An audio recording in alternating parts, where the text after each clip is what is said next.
Hello, everybody.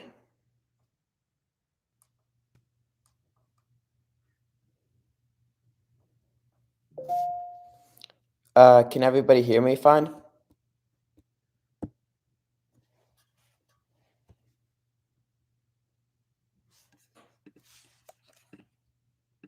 Can you guys hear me?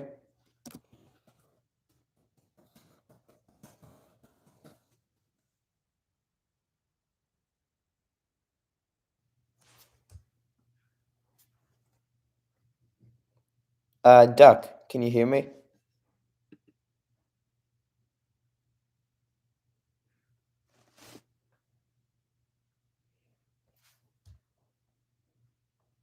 Can you guys hear me?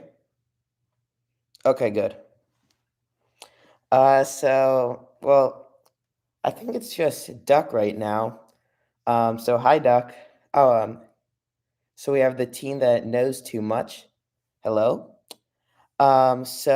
Hey guys. So at like 5 p.m. today, it's gonna be the 1 year anniversary of TreeBark. So I thought we'd do a live stream today. So it's really gonna be whatever you guys want to do. We could do Q&A, maybe like behind the scenes or something. I don't really know. It's whatever you guys want to do. Sounds good?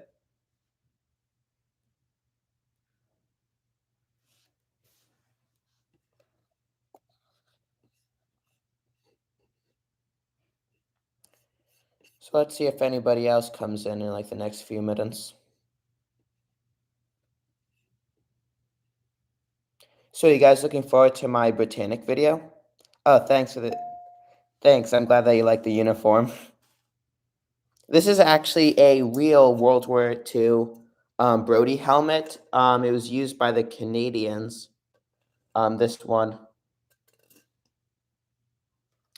And if anybody's wondering why I'm wearing this stuff like indoors, it's just for privacy reasons.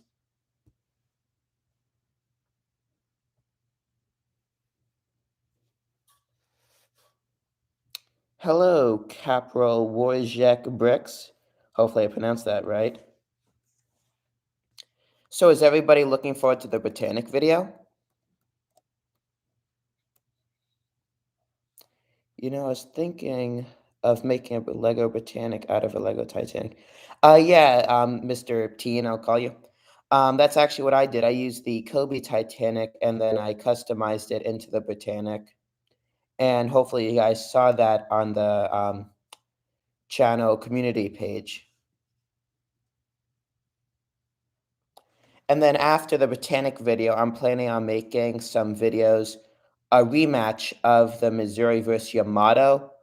So hopefully that'll take a lot less time to get produced, since I won't have to make any like custom sets for that. I can just start filming. So Kimberly asks, what inspired me to start TreeBark? So I actually did that because I'm a big fan of Cobi and I've played with them for a while and Lego since I was younger. So because of that, I saw and was following a lot of other people who are making stop motion videos. And I was thinking about doing it myself. So I started getting like a little creative and experimented with some videos, like my Africa Spy, which is actually the original video. And after doing that, I made like a few more like cheap videos, like the Panther 1944, Wake Up Call, and then my Soviet Victory Parade. And that one, because I was so proud of it and I put so much time into that, that was actually the one that really like got me to launch TreeBark. And since then, I've produced like so many videos, and I'm really glad that you've all loved it.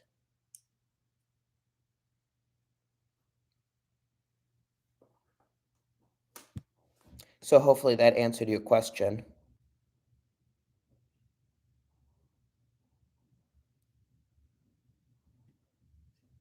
So again, if you guys want to do anything like more Q&A or like me like showing you guys the studio, and right here I have like the green screen where I would film my stuff.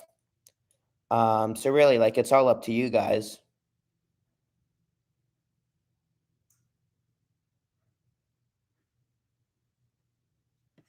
And also I can launch like and start polls and things if you guys wanted, if I want to like ask you guys questions. Have you thought of making a Lego Lusitania by Mr. Teen? So actually, hopefully you've seen my Lusitania video. That's actually my most popular video. So that is from the same Titanic as my Britannic is from. So I customized it into the Lusitania. Um, but then I converted my Lusitania into the Britannic, so it's no longer the Lusitania. And actually on the Britannic, because the biggest problem with the Lusitania was that everybody was saying it still says Titanic on it. I removed everything that says Titanic on the Britannic, so hopefully that's not there.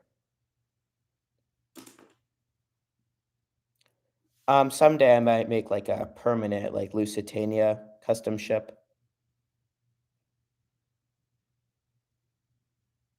And if you guys have any suggestions for me like doing a live stream, since this is my first time doing a live stream, feel free to share that.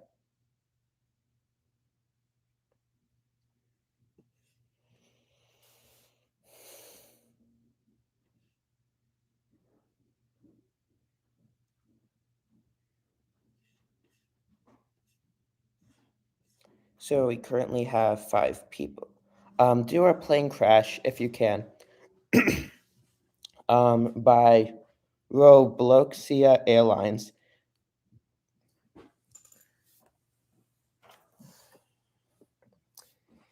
Okay, so I do want to do some more plane videos. Like, I thought of doing like a dogfight or so. For that, I'd be thinking about starting with like a jet since I don't have to like always spin the propellers. But the problem with that is that with a plane video in general is that it's so complex to make if you've seen any on YouTube because there's so many special effects involved um, that it'd really take a long time to do.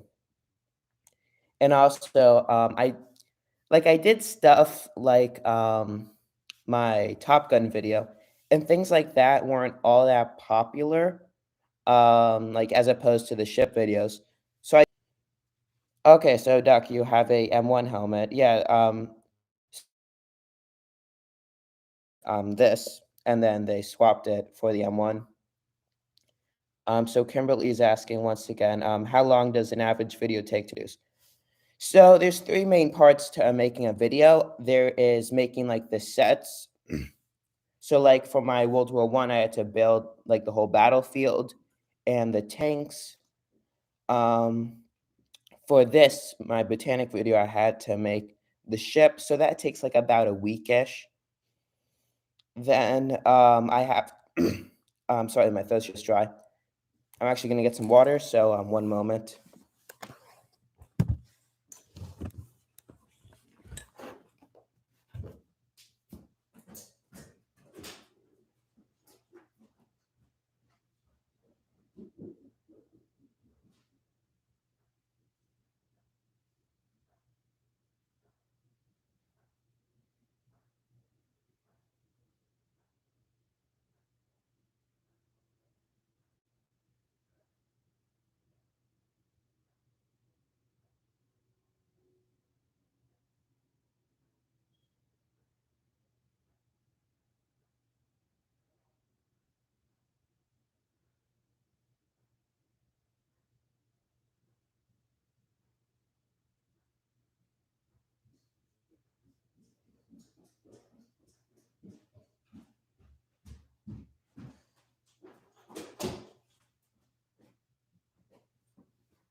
Okay, so I'm back now. Sorry about that. I just had to get some water.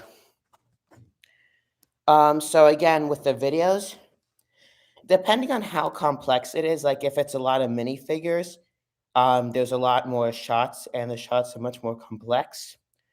So the videos typically take like a week or 2 to film, and then it takes like about 3 or 4 days to edit. So in total, it could take like about a month-ish to film.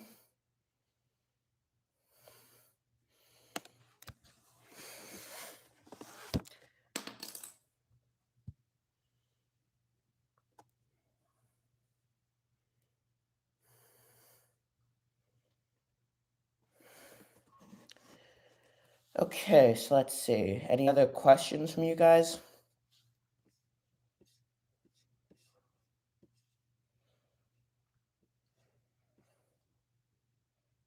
So, how many videos have each of you like seen? Because I know that there's a lot of like subscribers now.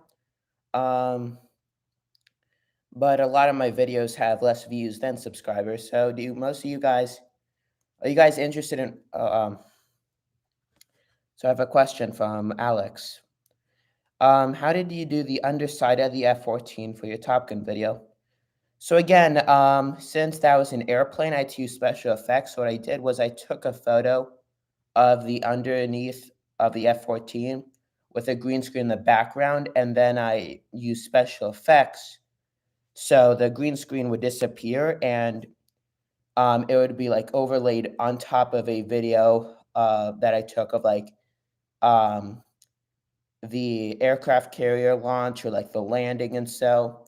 And if you watched my behind the scenes video, you'll see like the original video that I took of that. So hopefully that answered your question. And if not, feel free to like further ask.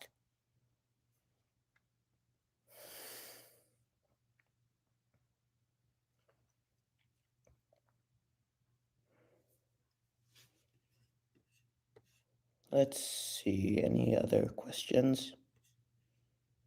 So how did most of you guys find my channel? Like, did you guys get it shared or did you look it up on YouTube? Was it recommended to you?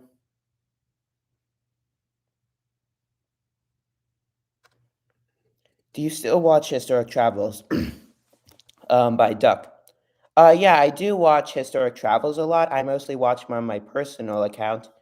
But on his live stream from last week, you will see in the comment section and in the chat, I posted a thing asking him some questions. One was actually like any tips for this live stream.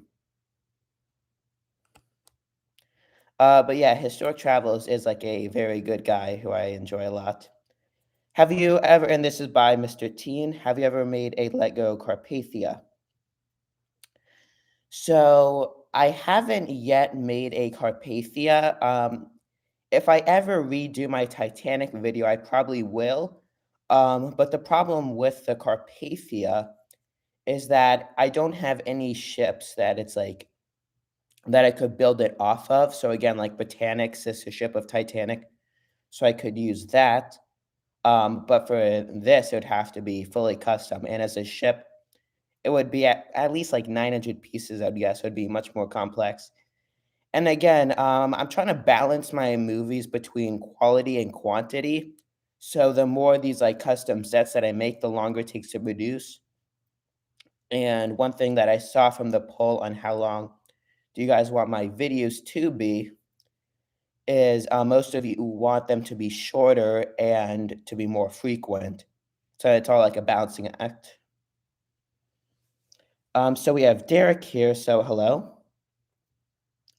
All right, so Alex, I'm glad that I answered your question. I'm glad that you like my helmet. So Nancy is asking, where do I get my ideas? So I get my ideas from a mix of my imagination and like what I see on the internet. And so, so for some stuff, there might be an anniversary coming up, like with the end of World War One.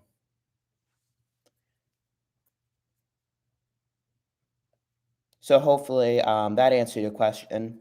And oftentimes you guys will suggest stuff like because you guys really like my ship videos. That's why I'm making my Britannic.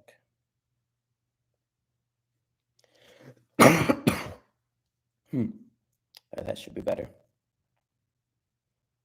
Yeah, this is exciting for me because I've never really like done a long live stream or like really any like major speaking thing in front of a lot of people. So apologies like if I'm not like presenting myself all that well. And if you guys have any tips or suggestions, once again, feel free to share that as it's all a learning experience.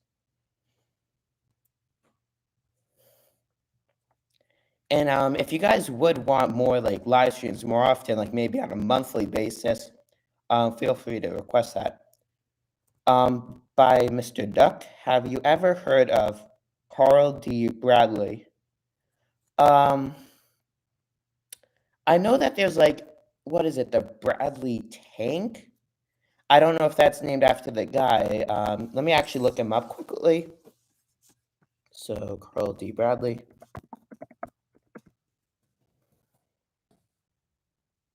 Oh, is that a ship? Oh, it's a ship.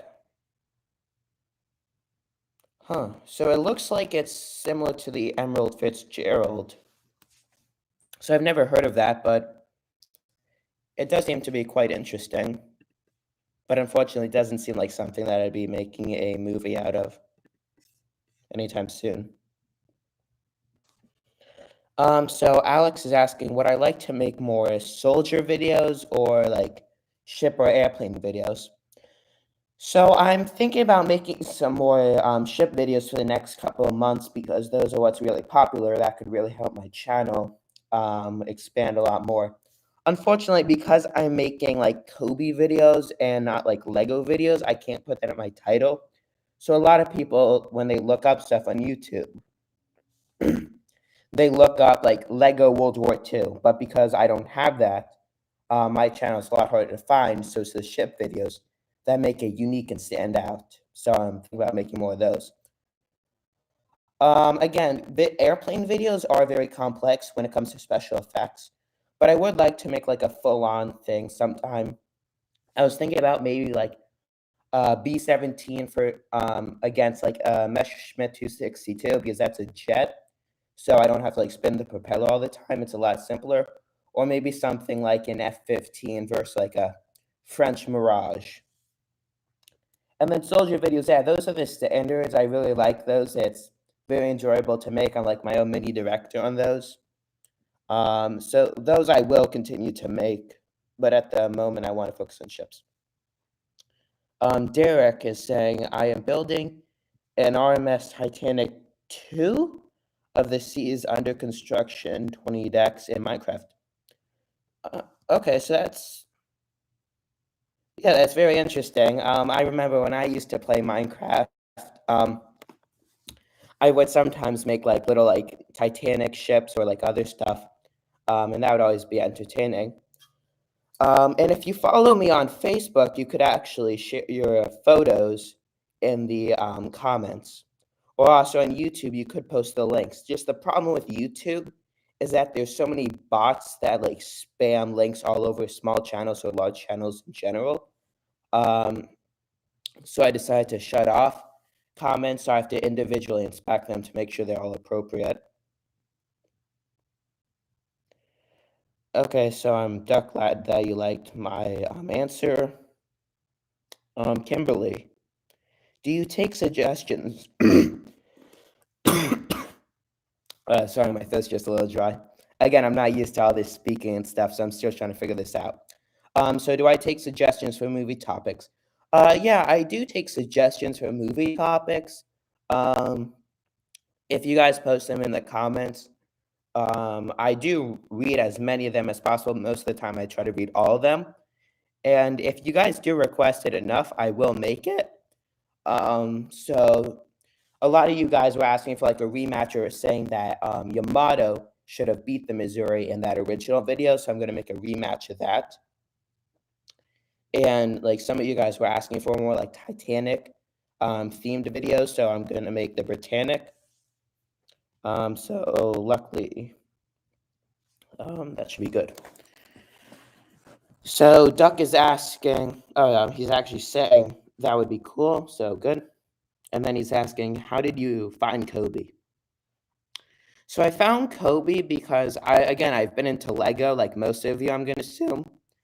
So I always love Lego stuff. But the one problem that I had was that they never made any like military themed stuffs like tanks or airplanes or ships. So one day on Amazon for like my birthday and like Christmas and stuff, I'm looking around for like any like war themed stuff. And I actually found it was their Spitfire. I think it was the desert one that came with like a building. Then there was also the Panther tank, the winter one, and that was actually the first Cobi tank and like set in general that I got from them, and that one was amazing. So since then, I've been buying them, and once I started doing my YouTube channel, I focused mostly on their 1/48th scale tanks because those are more minifigure size, so it's a lot more appropriate on film. Otherwise, the tanks absolutely dwarf the minifigures.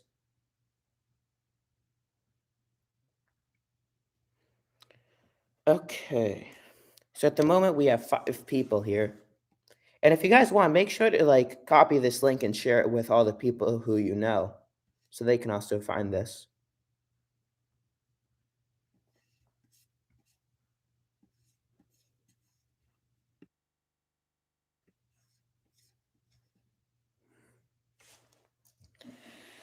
Okay, so we've been here for 20 minutes now. And again, like I'm gonna keep going as long as you guys have stuff that you want to like do here or ask me and so. Um, so let's keep the chat moving.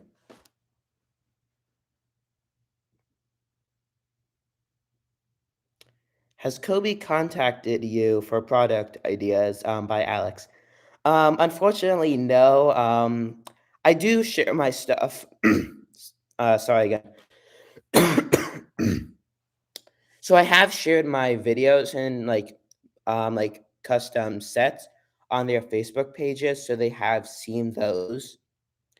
They are aware of me, and they have like shared some of my stuff on their pages, but unfortunately, they haven't like come to me for product ideas. I do hope that like potentially in the future I could partner with them like as a sponsorship or something. I don't really know, but that would be really cool. Derek is saying happy 1 year anniversary. Thank you. I'm so glad. It's really amazing to see like how far I've come and we've all come in just 1 year. Like if you look at my original video, it's really just like a poor like quality thing of like little guys like just bouncing around the place. But it was really just like a passion that I had, and I just innovated and continued working, and there's a lot of help off of the internet that helped me increase the quality from it. So again, thanks for the 1 year anniversary. And really, this whole channel was and is made by you guys. You guys are the reason that I'm still here, the reason why I've made videos that I have made, and you guys are really like the community and like the TreeBark family, or like forest, you could call it.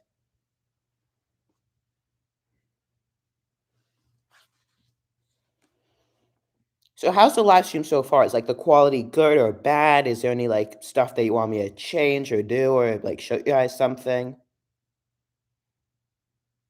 Just like feel free to like put everything in the comments.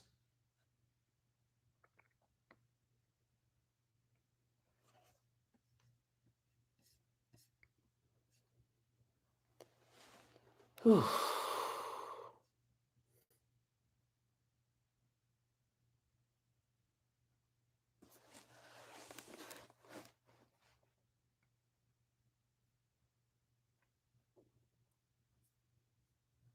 And again, if you guys want something like other than Q&A, like if you want me to show or explain something, again, just like let me know. Otherwise, like I'm just sitting here because live stream is good. Okay, we're actually great. So thank you, Alex. I'm glad you like it.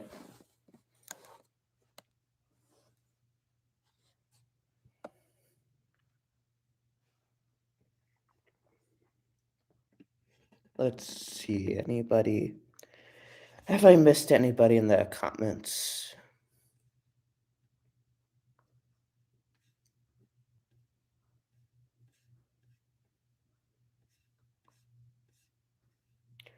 Okay, so Nancy, what do you consider venturing out of the historical events into fiction? So I'm gonna focus on making like realistic stuff, so nothing like Star Wars or so. I have done like fictional stuff, like the Missouri versus Yamato, so obviously that never really happened in real life. So that's somewhat fiction, but not something like completely fictional, like, say, again, Star Wars. So Alex is saying, have you ever lost a Cobi part needed for a video? So actually, with my Britannic, when I was converting my Titanic model into the Britannic, unfortunately, the mast from one of the masts from the Titanic, I lost it somewhere. So I couldn't find that, but luckily I ordered another Titanic set because I needed 4 funnels that are all like orange to properly recreate the Britannic. So I also used the mast from that second Titanic to help fill in the missing piece. Derek is saying, my Titanic of the seas save other ships sinking lifeboat. I don't really understand what you're saying, so if you could try to re-explain that, that would be excellent. Couchface, hello. I'm glad that you're here. So you're asking, where does the name TreeBark come from? So, like, TreeBark, like, it's not like it has, like, any, like, backstory or, like, really anything like that.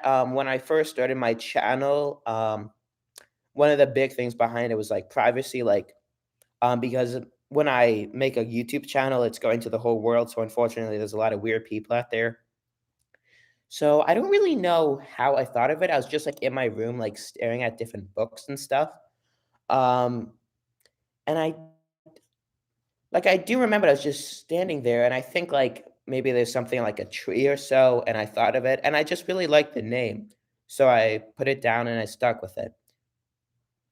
But actually my logo has changed, so the original logo, I had to update that just because of copyright reasons since my channel is growing. I would really hate it if there'd be any copyright problems. So Kimberly's asking, where do you learn your history from? So I used to be like a very heavy book reader, like reading all sorts of books on like World War II or just history in general. But lately, I'll watch a lot of historical videos. So like Historic Travels, some of you may know, Mark Felton Productions, Simple History. This is actually where I got the sweatshirt from. Or like the Armchair Historian, just a lot of like good people out there on YouTube. So when I'm filming my videos in the background, I'll have different like YouTube videos or like occasionally like maybe like a Netflix show like playing in the background. Otherwise, like to keep me entertained. And also it's good for multitasking because I'm learning my stuff. And also I could get inspired for a future video from that as I'm filming a video. So Derek is saying, old Titanic one save RMS Carpathia. Oh, are you asking if you want me are you saying that you want me to make a video of Carpathia of Titanic saving Carpathia? Um, I might, like, maybe sometime do a video on the Carpathia sinking, and actually, if you guys didn't know, Carpathia during World War One was torpedoed by a U-boat and sank. Um, so Alex is asking, does YouTube limit the voice clips you use in your videos? So I'll put that under like copyright as a whole. So as most of you guys know, in my videos, I use a lot of stuff from the internet, so like different like memes or maybe clips from like movies. Like I use like some Titanic like noises from the movie in my Titanic video. So at the moment, YouTube hasn't really done anything with like the voice or audio clips that I use, because I'm pretty sure that's under fair use, and also it's like most of them are like under a second long. But I have used like different like music clips that have been copyrighted. So the first one I got was actually day one when I launched TreeBark. It was on my Soviet victory parade, and I had used the Soviet national anthem, which was copyrighted the moment I uploaded it because it was like the property of like one of the Soviet guys. It's kind of funny because the whole idea of the Soviet Union is no private property, but they decided to copyright that anyway. So I switched that like the day after to something that'd be copyright free, so I'd get rid of that. But actually, when I made my Battle of Stalingrad movie, I decided to use the copyrighted music of like the Hunt for Red October, the main theme from that, because I thought it really fit and matched the movie. And I also timed some of the events so it all line up. The reason why I purposely did that was because at the time my channel wasn't growing at the rate it is today.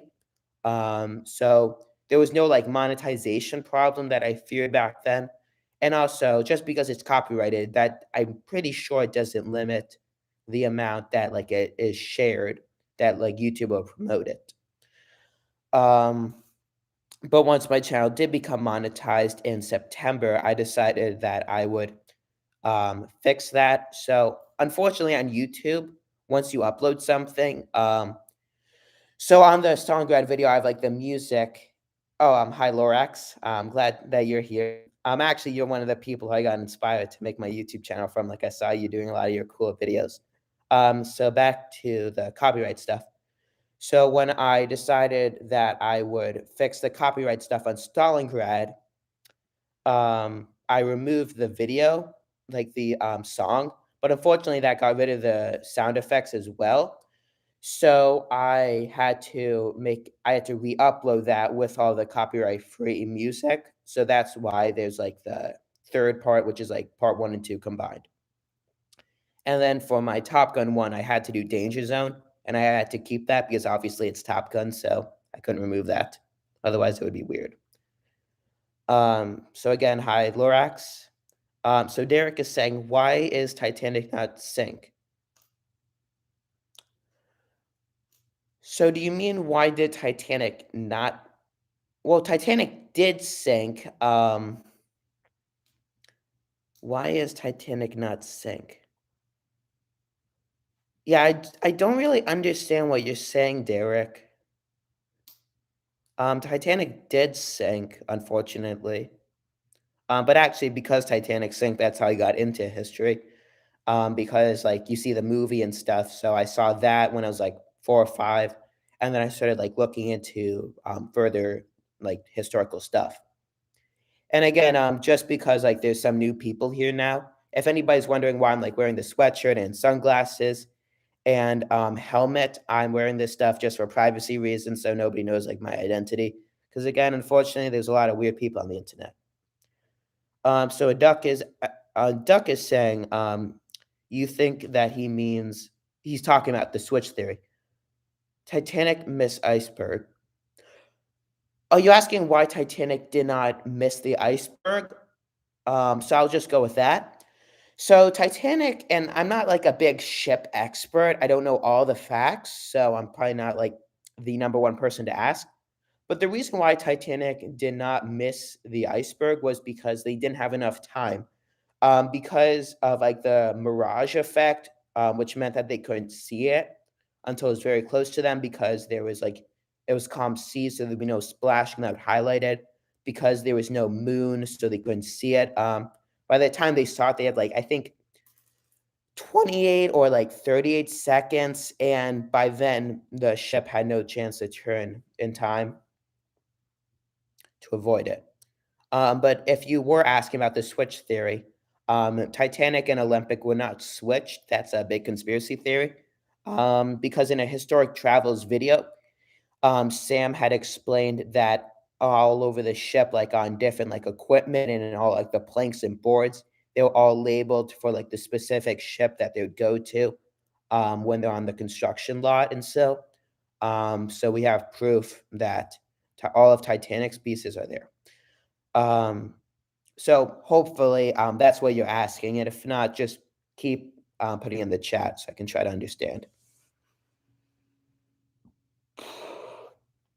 So Alexander, has Arthur from Cobi ever asked you to be a guest on this English live stream? Again, Cobi hasn't yet reached out to me about like any sponsorships, promotions, or like guest appearances. Um, I'm really hoping that eventually they will. As my channel continues to grow, like my influence will probably also grow, so they'll be more interested in me. Hopefully, so hopefully, like he will like make me a guest sometime. I don't really know, but that would be very exciting. Derek is asking Titanic at New York City. See her sister. So while yes, Titanic never made it to New York City, and her sister ship Olympic did make it there. Olympic no longer exists. She was sold for scrapped in the 1930s due to a lack of funding and because they were no longer making money off of her. So she does while she doesn't exist, I do believe that her dining room was like saved. So it's in like some restaurant in England that you can go to. But while I have been to New York City, um, unfortunately, Olympic is not there. Which it is kind of funny that while Britannic and Titanic both sank very early on in their careers, and it is only the Olympic who survived, it's actually only Titanic and Britannic are still with us today, just on the bottom of the ocean. But actually, Britannic, if you're a professional diver, you could dive to her in the Mediterranean, which is something that a lot of people have done, and you can look that up on YouTube. It's very cool, like seeing the pictures. So Alex, I'm also a big Cobi fan, but find they do a lot of German sets. Do I wish they would do more American Allied sets? Yeah, it is kind of annoying that they will make a lot of German sets again because they're a company, and it's like what I've noticed a lot with my YouTube channel. A big part of it is supply and demand. So if there's a lot of people buying German sets, they will produce more German sets because they want to make that money. Because obviously that's how they stay in business. That's how they pay their employees. That's how they make a living. But I was following their latest live stream on their new 2022 sets, and they are making a lot more allied sets, including lesser known nations or like lesser produced nations like France, which I'm super excited about. Unfortunately, because I'm not really focusing so much on like airplane videos, their French planes aren't going to be as useful to me.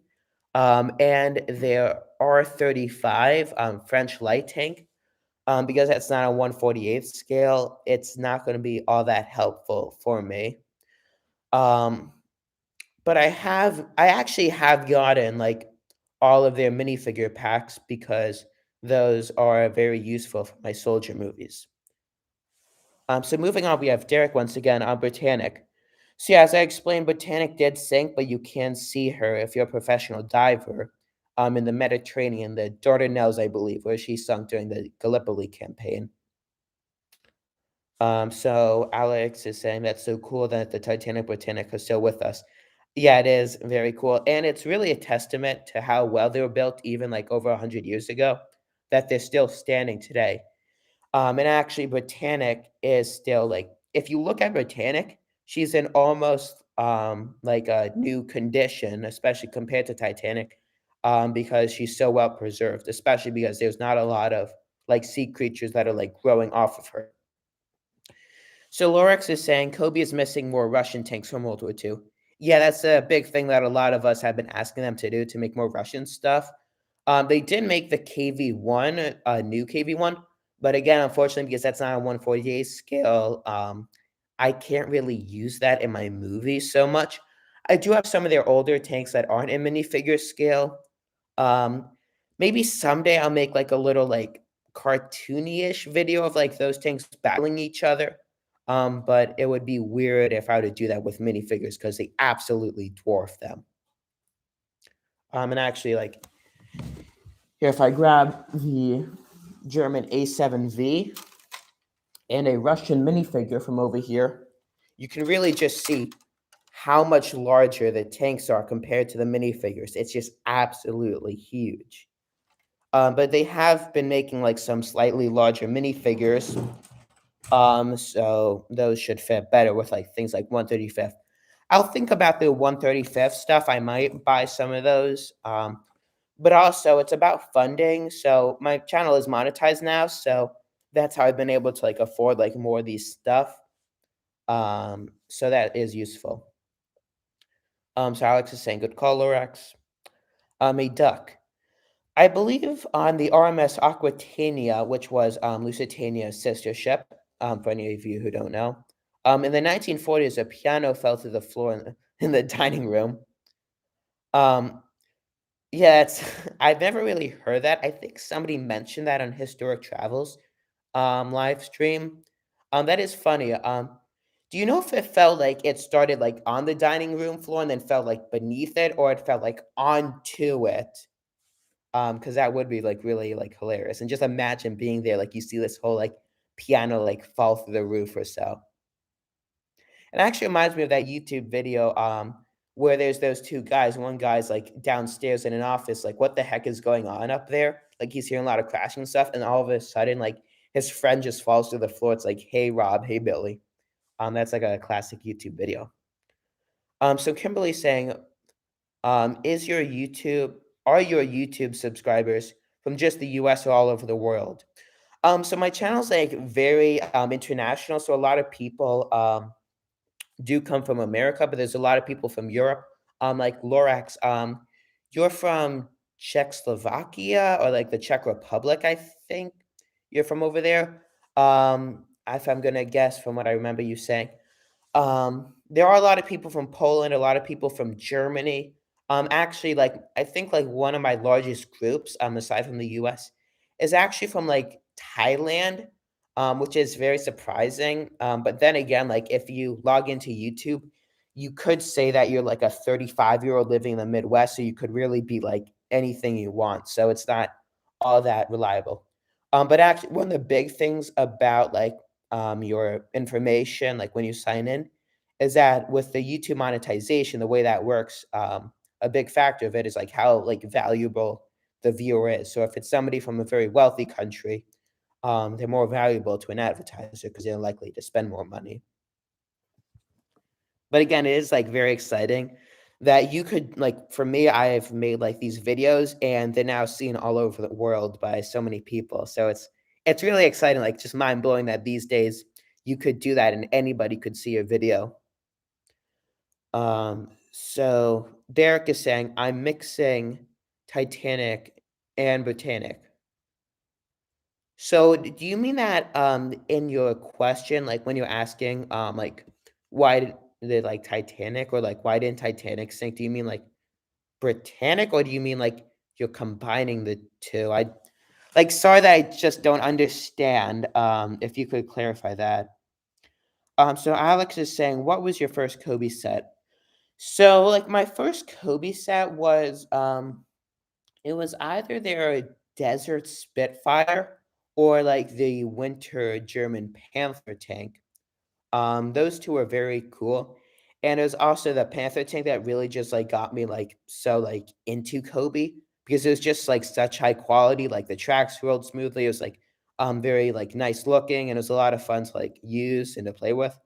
That really helped me like buy more of their stuff. So a duck is saying it's because of the rotting floors. Yeah, I could imagine since the Aquitania was like again from the 1910s, so by then it'd be old. But actually, it is interesting because I know in the 30s they had much better like safety standards. So it is interesting that there were no like it's not like spotted that they had rotting floors. Because just imagine if like the hull was like rotting and so because it was metal, like it could have just sunk. That's actually very shocking. So Nancy is asking, what countries are the viewers from? So again, I already explained that, but like the main groups are from the US. There's a lot of people from like Thailand and Southeast Asia. And then there's a lot of people from Europe. Because also like so, like, on the Facebook pages, since I share that, and those are mostly focused from, like, people from, like, America or Europe, that's where a lot of those people come from, I'm gonna guess. On the YouTube analytics, you can see all sorts of stuff, like, when people are on it, on YouTube, like, where it comes from. But I'm gonna guess that's why, that's where they come from. And then people from Thailand, I'm gonna guess they found it because I know a lot of them watch, like, my ship videos. And actually, there are a good amount of people from Russia, and it is, like, cool just, like, seeing, like, different, like, languages pop up in my comments section. So Derek is saying, "In Minecraft, Arm" Oh, in Minecraft, RMS Titanic mixing Botanic.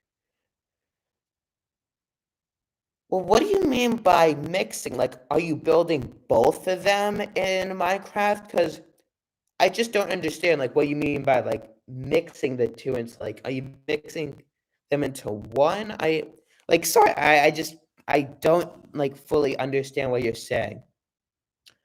So how did I hear of Cobi? So, again, I've already said that, earlier, but I will explain it again, because I know a lot of you are just popping on now. So it was, like, for, like, Christmas and so, I was looking on Amazon for, like, different, like, Lego war stuff, because I got some, like, cheap Lego knockoff sets of, like, different, like, airplanes and tanks and ships. So I was looking around for, like, anything, like, better quality, and I found, like, one, like, Cobi set that popped up, so I clicked on it, I was like, "Wow, this is, like, very impressive, like, I should check this out." And then I see that they have a few more things that pop up in, like, the suggested bar beneath hand. So I click on those, and it's like, "Wow, like, these are nice," like, and I see this stuff, like, all over. And then I see a link to their Amazon page, and I click on it, it's, like, just mind-blowing, like, you see, like, a few hundred, like, different, like, World War II stuff, which is very cool, and, like, again, like, as a younger person then, it was just, like it was like a gold mine because I spent years looking for, like, World War II or, like, military Lego stuff, so now I could find all these things, and they weren't a fortune, and they were high quality still. So we actually have HMHS Britannic now, saying hi, so welcome to the stream, buddy. Have you seen my photos of the Britannic? And I've just, like, finished up the Britannic, so it's now in, like, the finalized version. So hopefully you like that. So also we have a duck here. I found this out, but a man pretended to be a woman on the Titanic, and when he got back to Japan, everyone hated him. Yeah, so is that the only Japanese survivor from the Titanic? I remember watching a simple history video on that a few years ago. Um, I don't remember him, like, dressing up as a woman, but, yeah, like, back then, it was, like, women and children first, so I could imagine that there was a good amount of men who were trying to do whatever they could, to understandably survive and to live.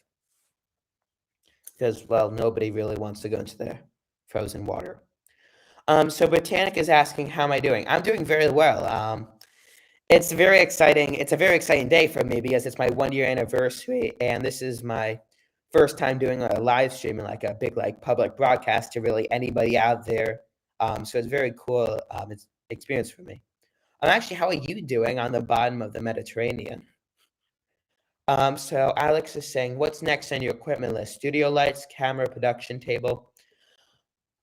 So really, I'm not a big person when it comes to spending money on the equipment. Like, I've used a lot of, like, dirt cheap stuff, like, cardboard boxes like this, like, I'll cut holes into them, to keep, like, my camera, like, stable while I'm filming.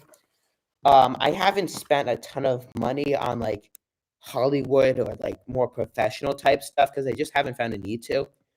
And I will, like, think about, filming on a table.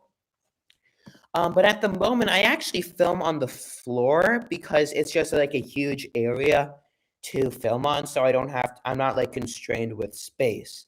But actually for my ship videos, I filmed all those on, like, a bed in my house, because, like, a bed is, like, a huge space, and as it's, like, softer, it better represents water, and I can, like, push down the ship, like, into the bed, like, put, like, Lego bricks on top of that to, like, simulate it, like, sinking and so. So actually that's what I'm using for my Botanic. So again, for studio lights, I just use, like, generic, like, room lights. I'll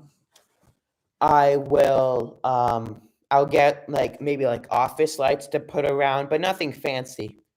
And then, like, actually, if any of you are wondering how I got certain shots, like in my Lusitania video for the overhead shot, when the torpedoes were going into the Lusitania, I actually did that by literally taping my iPad,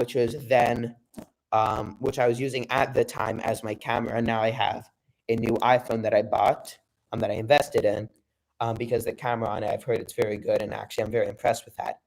But again, for my Lusitania, I literally taped it to the ceiling and used a little clicker, like a little, like, microphone. Not a microphone. It's their, like, headphone, and it has, like, the volume rocker, and if any of you didn't know, if you were to plug in, the headphone into your device, like your camera, and you're gonna press, like, the volume button, it actually will get it to take a photo. So I literally taped it to the ceiling and would use that to take photos, because if I were to hold it up, it would shake too much. So again, like, really nothing fancy, and that's, like, a big theme of my channel because I wanna show you guys that you can do a whole lot of stuff, make high quality videos, and you don't need to spend a few $100 on or, like, a few $1,000 on things, just, like, a few, like, starter pack essentials, and you're good to go. So let's see. So we have Derek. Who is the bigger ship, the, Normandy or the Aquitania?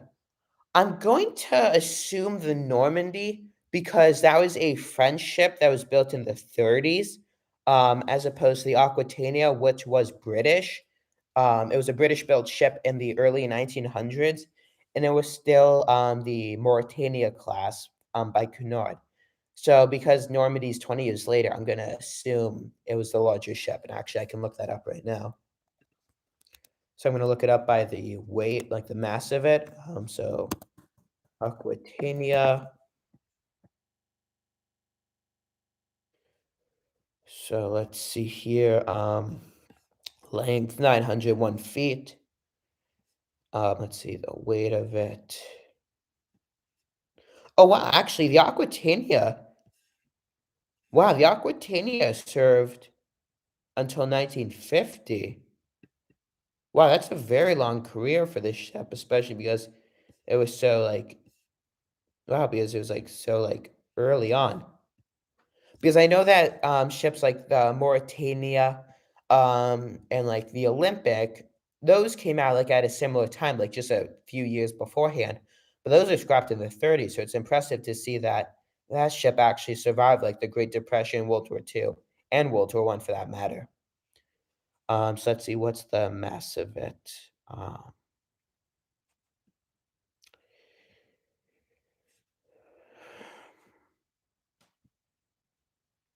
Let's see, what's the mass? Well, I'll just do it by the length for the sake of time. Oh, actually, the tonnage. So the Aquitania is 45,000 tons, I'm gonna guess, like ship tons. And then the Normandy, you're asking? The Normandy ship.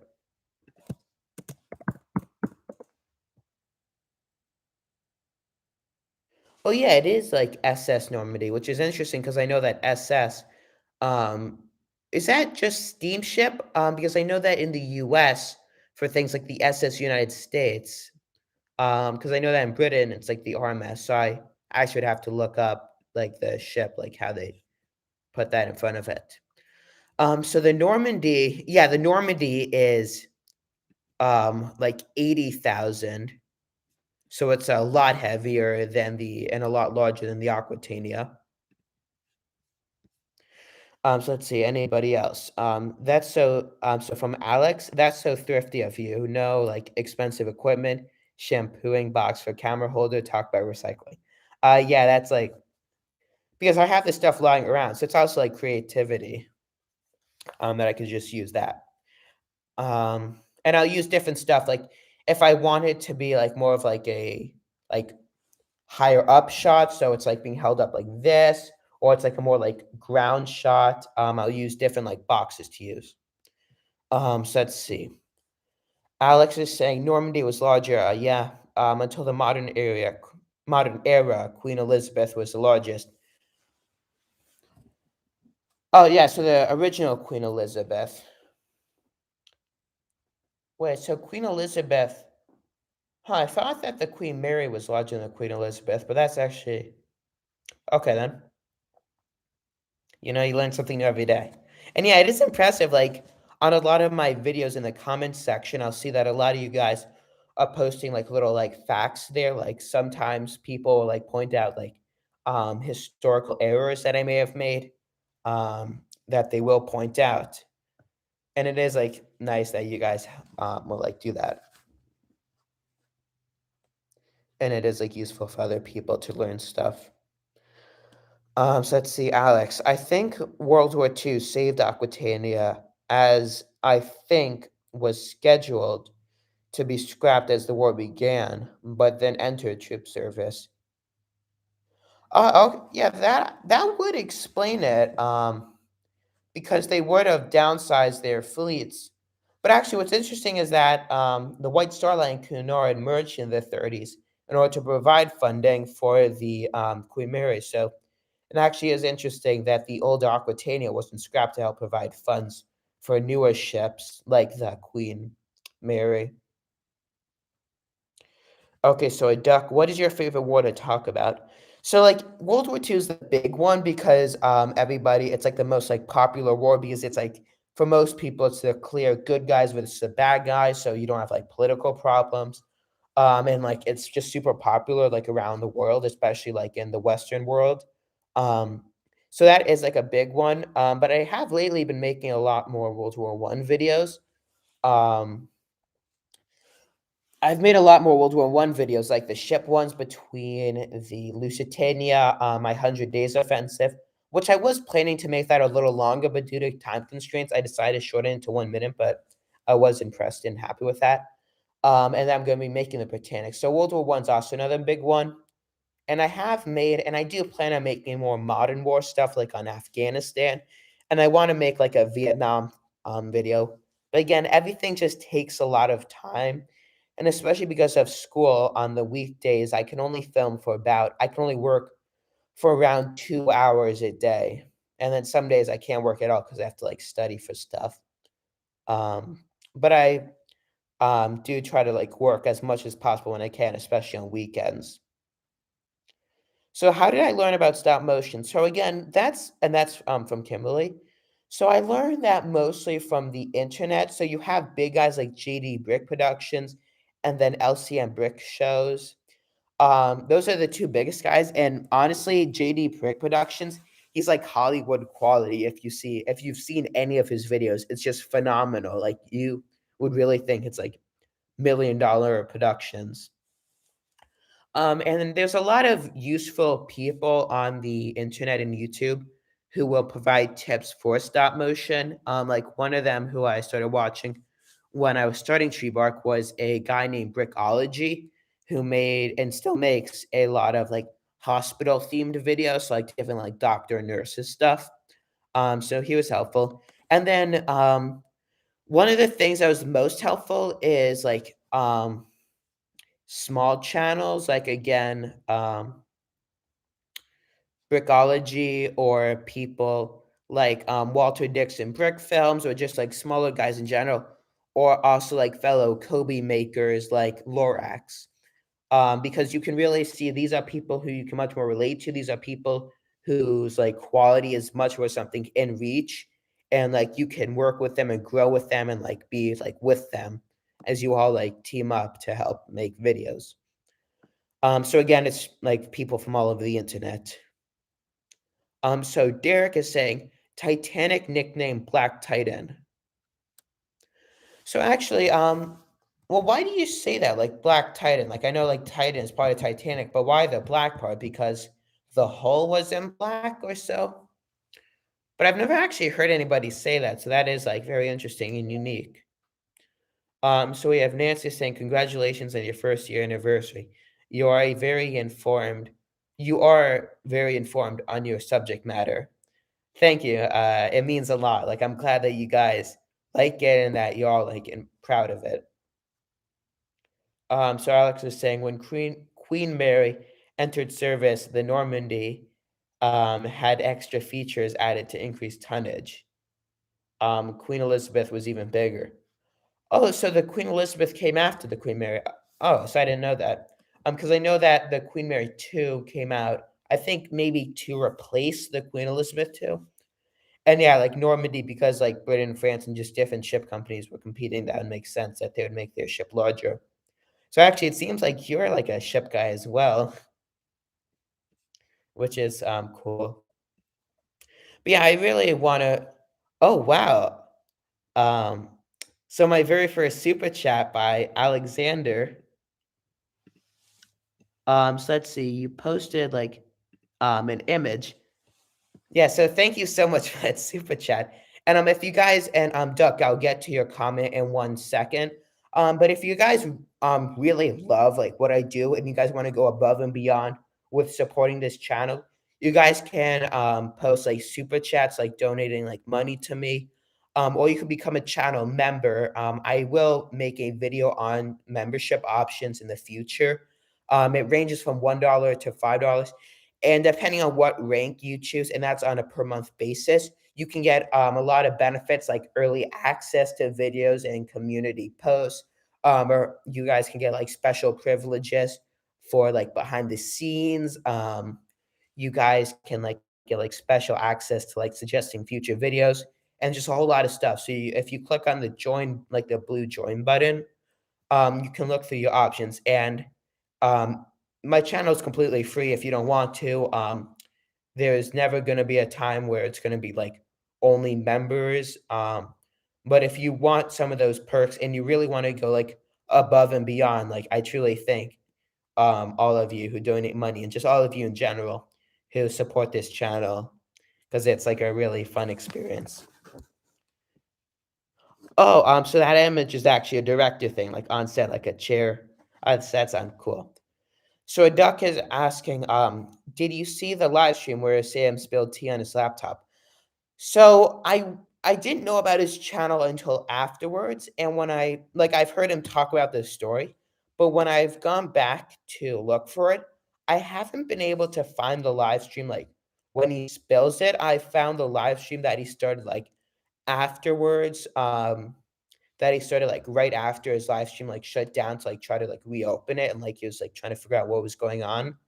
Um, but yeah, it's just, like, a crazy thing that he spilled tea on his laptop, especially during the live stream. So let's see. Derek, is asking, "Why Titanic 2 have bow thruster?"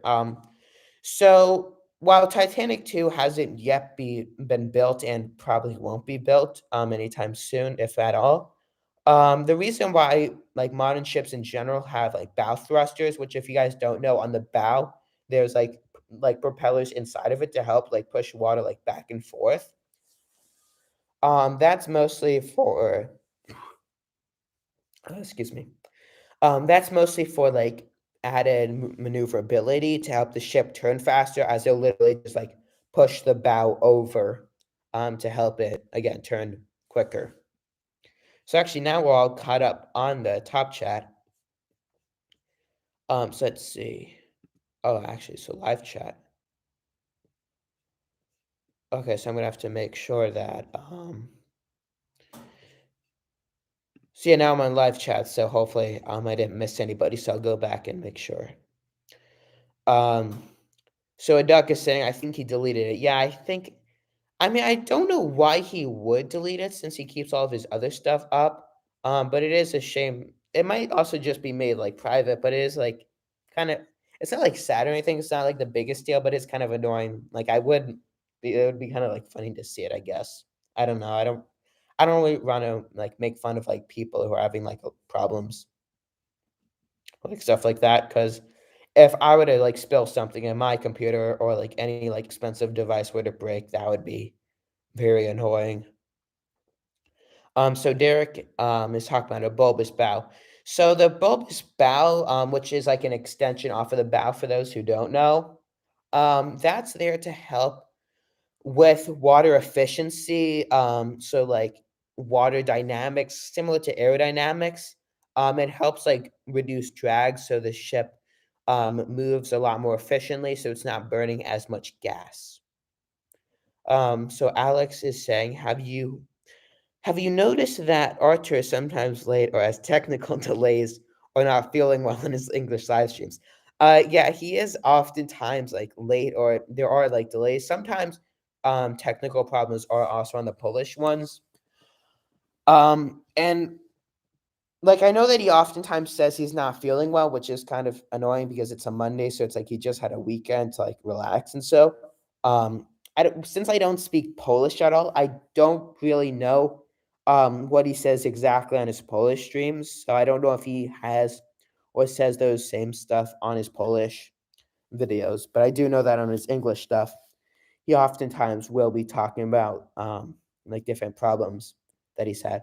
But he's actually gotten a lot better recently. He spent less time with that, and he's actually talked about like new stuff and just like more interesting topics that we fans actually want to like know. So again, now that so now that I switched the filter from top chat to live chat, let me just go back and look through this to make sure YouTube didn't block out something. So just give me a moment. And if you guys post something new, I will see that in just a moment.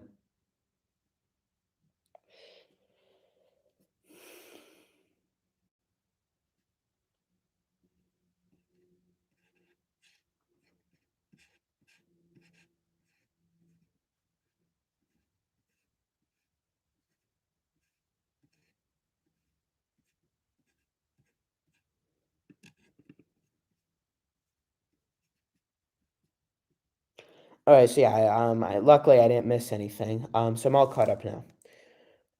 So let's see. Derek is saying Clive Plamp. He said he owns Titanic 2 building in the. Oh yeah, so Clive. I think his last name's Palmer or something. Yeah, he's an Australian billionaire who has said since like 2012 that he's going to build the Titanic 2 in like the Chinese shipyard. Um, but he hasn't yet actually built it. And if I remember correctly, he has said he's going to build like a lot of like other impressive stuff that he's never actually gone around to. So it seems more to be a PR stunt. But it would be kind of cool to see like the Titanic 2 like built someday just for like perspective or so. Obviously, it's not going to be like the original, but it just would be like cool to see for a lot of like, especially like for younger children. It would get a lot of them into history, and they'd be very excited. So CDO Studio saying hello. He doubts that it will be built. Yeah, it's unlikely because I know that it's gotten like I think it was originally supposed to be completed by 2016, then it got pushed back to 2018. And so, and I just don't really know if there'd be a whole lot of demand for it because, like, not cruise lines, but transatlantic stuff. Like, I don't really know what the Titanic would be forfeits for more cruising or transatlantic, but unfortunately, I don't think it'll be built. Um, and yeah, I'm glad that you all here. And again, just because I know like some of you like CDO Studio have just joined, if any of you are wondering like why I'm wearing this stuff here, it's just for privacy reasons. So Alexander Goldfarb, anyone this live stream gone to Poland to visit Cobi? That'd be so cool. Yeah, I would love to go to Poland sometime. Like especially once all this like COVID stuff like settles down. Um, I would really love to go to Poland and like see Kobe in person. Cause it like you go to a Lego store and you're immersed in like this Lego community and like you have all this like similar stuff. And so um in that Kobe they've opened their like Moldin Fortress, however you pronounce it. And it would be cool to see like be there and be with like all like the official like Kobe places and all the fans and like executives. Well actually Alex, have you ever been to Poland before?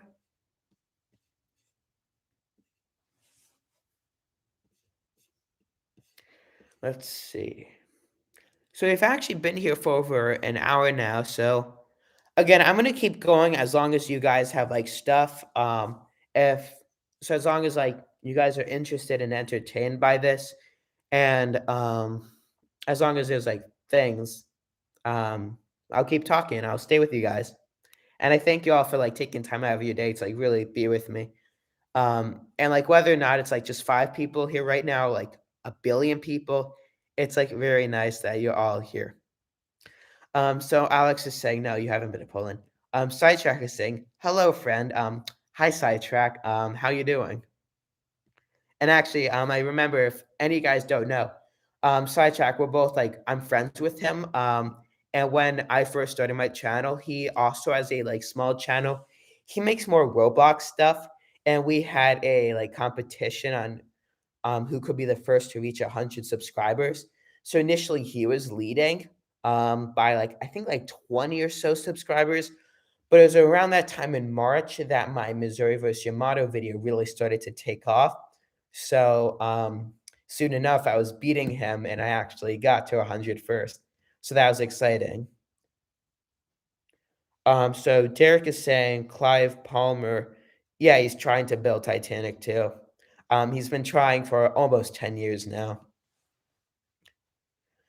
So let's see. But yeah, like the thing, like the crazy part is, my Yamato versus Missouri video, um, I uploaded that in like mid-December, I believe. And it wasn't for another like 4 months. Like, so again, 4 months, that's like what is that? That's 120 days until YouTube actually started to promote it. So that was just a completely random experience. I don't really know why they started to promote it, if there's like some like big ship video that came out or something, or if somebody shared it, but it was really cool when they started to do that. And again, like a big part of YouTube is just be patient and persevere, because eventually YouTube will start to promote your content as long as it's quality and you're unique.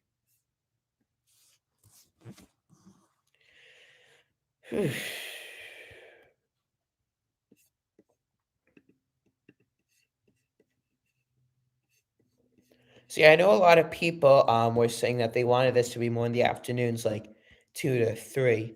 So hopefully we should be seeing like more people coming here soon once they become available.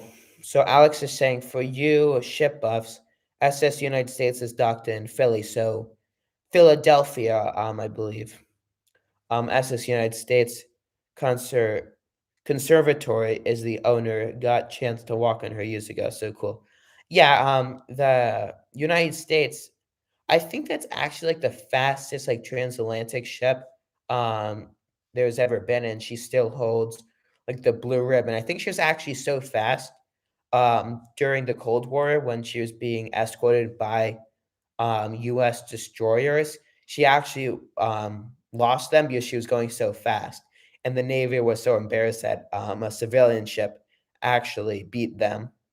And actually, the reason why she was so fast was because there was a secret deal made when she was being built that in the event of a Cold War, like turning nuclear, like a World War III, that should be used. Um, that should be used as a troop transport, so that way they could get as many troops across the Atlantic as soon as possible.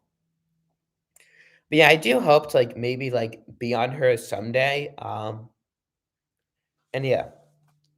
So Doc is saying in 1972, my dad actually took a picture um on, I'm gonna assume that's on the Emerald Fitzgerald. Yeah. Well, actually, when did the Fitzgerald sink? But that's actually really cool that he was on it. Actually, I'm Duck. Do you know if when the like Fitzgerald was made, if she was like such like a like famous ship and like so popular? Because she was like either like an oil tanker or like a transporter, and what's it called, like the Great Lakes. So I wouldn't think that she'd be as like famous as something like the Queen Mary or so. But it's actually cool that your dad was on it. Was he like a worker or like the captain or something? That'd be cool to know.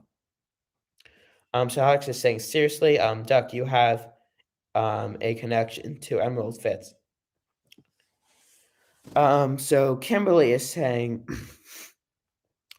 have you ever been to Europe and gone to battlegrounds?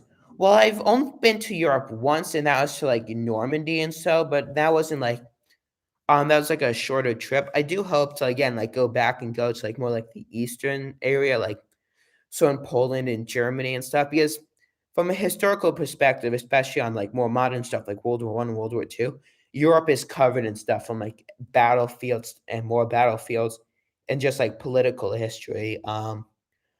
Again, I do hope to go to Poland at some point, but I've never gone on like when I went to Normandy, it really doesn't look like they haven't like really like kept it how it looked in 1944. If you were to go there today, like there's obviously monuments in places, but it really just looks like a normal beach for the most part, which was actually kind of surprising when I was there. I was expecting like bunkers or like some of like the like metal like poles and stuff that are up there to still be there. So Doc is saying that she was built in 1958. No, so she's actually older than I thought she was. He was not on it. Oh, so I'm gonna guess that the Fitzgerald was just like passing by. I mean, like still impressive, and so like all these old ships, they have such like a history and a personality. Um, Unlike really anything else that's like man-made.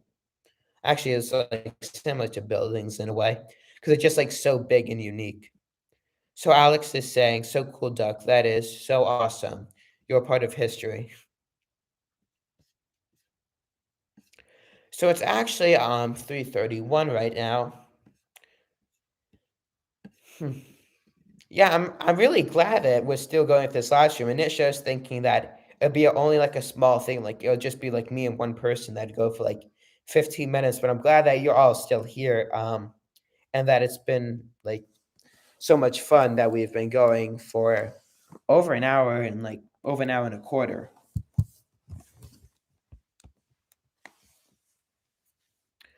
So Duck is saying, I th- he was, I think, 12 and took a picture of it coming into the Sulaks.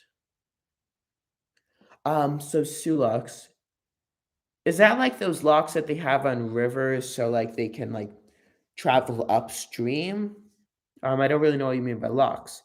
But that, yeah, again, like as a 12-year-old, so as like a younger kid, like especially like seeing these enormous ships is just so impressive and just like it's like so cool to see it. It's like so large. So CDO Studio, would you rather sail on RMS Mauritania or the Olympic? Personally, I would go with the Olympic because like Olympic is just like it seems to be like a much more like modern ship in like the sense and like it's much more like well known and like fancier. And so it's like as a general like historical thing, like more people know about it. So yeah, and it's like it has like that tie to Titanic. So if I had the opportunity to like to travel back in time, I would probably go with the Olympic. But Mauritania was also very impressive because she was the fastest ship when she was built and was like a big reason why Olympic was built the way she was. So Alex is saying thank you for hosting. So cool. So you're welcome. Again, like I thank you guys for making this channel the way it is, and that while here with the 1 year anniversary. And actually, I was like thinking about different stuff to do for like a 1 year anniversary, just to see like what you guys would be interested in. So this was one of the ideas that I thought of, and that you guys all wanted because I try to communicate with you guys and like be as transparent as possible. So I put up those polls to see if you guys wanted this, and you all loved it, and you all wanted to be at this time. So again, like you guys are a huge influence on this. Just give me a second.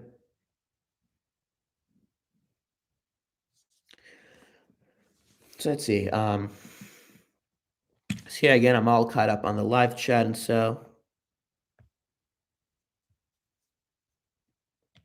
I just have to do something quickly on this.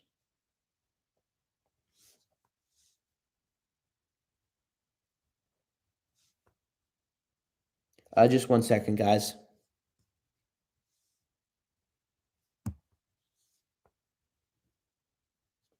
Okay, there we go. So let's see. Is there anything else that you guys want to know about me or like see anything? Because I'm in the studio right now. Like, I'm just gonna flip this over, but you can see right over there. That's where I filmed the World War One, 100 Days Offensive. So you can somewhat see the like set and studio that I built for that.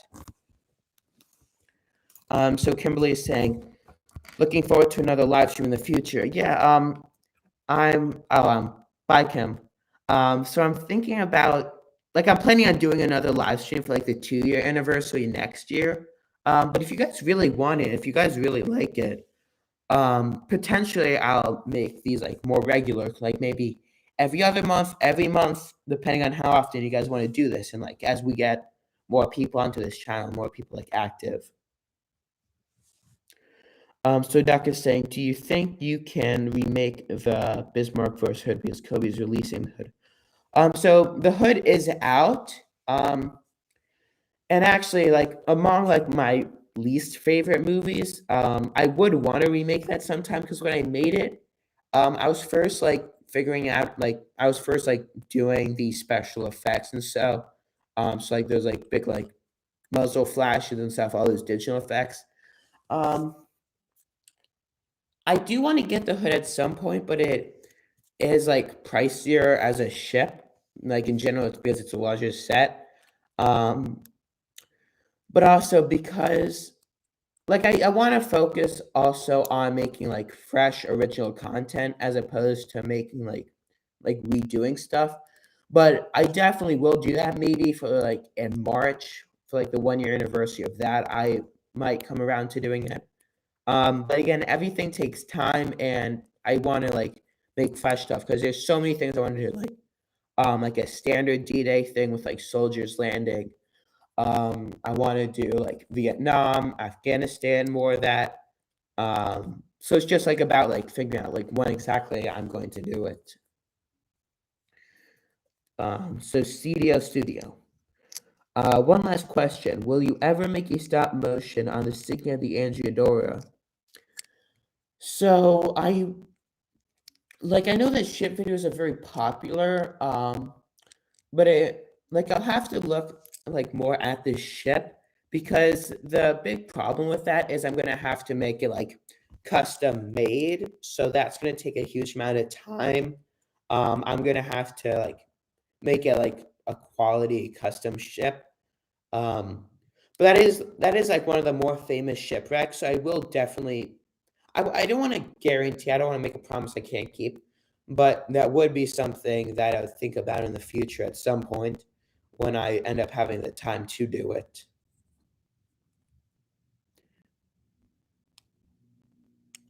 But yeah, because, like, making custom ships, um, like, as I said earlier, it's a big balancing act between quality and quantity, so, because, like, the way that my YouTube channel works and grows and everything is with people watching videos. So if I'm spending weeks and weeks and weeks building stuff, my channel is reliant on, like, secondary videos, like a stop motion build if I get, like, a new Cobi set or something. But I know that those aren't as popular, so I wanna, like, make more, like, actual, like, movies that you guys wanna see. And again, like, because it's school again, it's no longer summer, that severely limits how often I can film and work. So Alex is saying, "Is it easy or hard to do MOCs for your videos that look legit and not bad copies?" So it's not, like, extremely hard to make it. Like, for my World War One movie, I made the Mark IV, and that was based off of JD Brick Productions tutorial video. I did have to make mine, like, I had to, like, branch off of it because he was building his based off of, like, Lego tracks and stuff, but I was making mine using, like, Cobi tracks, so I had to alter mine. I did make my FT-17, 100% custom made. Um, like, I'm gonna focus mostly on, like, the tanks and stuff because with, like, a huge set, uh, excuse me, with, like, a big set, like a World War One battlefield or, like, a little city, um, that's not as hard to make because you're not, like, making it based off of, like, a specific thing. Um, like, with this stuff, I'll use a lot of photos from the internet, of the ship or, well, whatever it actually is. And it's very helpful seeing it, like, from other people who made it, like, in a Lego version, because that's something that I can much easier, like, replicate and translate. But as you guys have seen in my videos and so, I do think it's like a quality sets that I've made myself. And hopefully you guys do like it. And again, if you guys have any suggestions, whether positive or negative or so, feel free to let me know because that's the only way that's going to really get better. But again, like I can't spend like months and months and months like making these like super like top notch and like go out and finding like specific pieces. So it's like what I have and how long I have to work on it. But I will do what I can to make them as because again, I want to make quality videos that you guys enjoy. So that's enough talking on that subject. So we have a duck once again, and yeah, a duck. Like it seems like you're like one of my biggest fans. So like really, thank you. I'm really glad that you really love my channel. It seems like. So you're saying, how many Kobe sets do you think you have? Um, I have. I honestly have a lot of stuff. Like maybe like between like well, it also depends on how you would, like, count that because not all, like, sets are created equal. Like, if you were to count individual, like, soldier packs, you could buy, like, 3 of those for the price of, like, 1 standard tank. Or if you're gonna buy, like, 1, like, little, like, airplane, like, say, a Spitfire, like a Mustang, like, that doesn't exactly, equate to, like, 1 whole, like, battleship. Um but perhaps I have maybe like 50-ish, like 50 to 100, because I have spent like what is that? I've spent like maybe like almost 5 years now collecting them, so, like, you get a stuff like maybe like a thing like every couple of months or like a bigger like, shipment of stuff like around the holidays. So just over the years, like, you collect like more and more things. But I have been like cannibalizing a lot of like my older and larger sets to make more, custom stuff that's more relevant for my movies. Because again, lately I haven't been buying like the standard like 1/35 stuff because that's not on minifigure scale. So I haven't been buying as much recently. And I've been using what I have to make more relevant stuff that's more useful and actually like cost effective and more efficient things. So I'm not just going out and like wasting my money or anything. So Duck says, wow, I only have like 20. Yeah. Like I'm not trying to brag or anything. And unfortunately, because like everything takes time to film, I can only use like 3 or 4 Kobe sets like per movie. But actually, how long have you been collecting Kobe sets? Because again, like obviously if you've been like there's some people who have been collecting for like 30, 40, 50 years, like since Lego first started making like plastic models. So obviously those people are in general going to have more stuff than somebody who just started yesterday. Hmm. And also, not all of my stuff is bricks. September of 2020. So yeah, like just a few months before I launched TreeBark. But yeah. So what got you into Kobe? Like, was it like COVID, like you said at home, and you were just like looking around for something to do? Like that's something why I started TreeBark. But actually, like, what got you into Kobe? And then, like, on a separate note, like, I don't just use like bricks and stuff for my films. Like, sometimes I'll use like different like cardboard boxes. Like this is actually, it's not like an egg box, but I could use an egg box. I think that this is actually from like some like really old computer like box, like that it got shipped in. So I use this stuff for like the movie like landscape because it does look kind of like buildings and so, and especially like in Russia and in Stalingrad, so many of their buildings were like identical, so it would somewhat recreate it like that has like texture on it. So we're about to reach the 1.5 hour mark, so I think I'll wrap this up shortly. Actually, a YouTuber called Brickmeat, his Red Baron said, "Yeah, yeah, Brickmeat is like a cool guy. It's very impressive on how he's been doing his stuff for I think over 2 years now, and he just surpassed 100,000 subscribers. Um, yeah, it's cool that you found him and he got you into Cobi. So let's see. What was I just talking about?